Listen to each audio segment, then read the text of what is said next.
provokantno intervju su albanskojt istoričar i istražuvač Olsi Jezerđi. Što je to?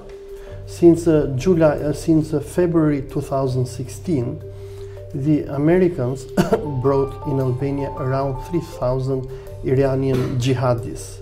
3,000. They are an army.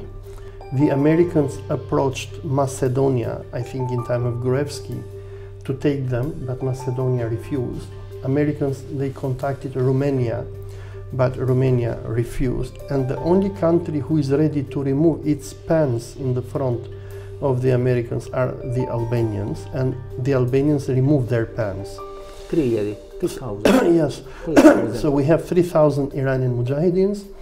They have like 2 paramilitary camps now in Albania. Kada se te kampovi?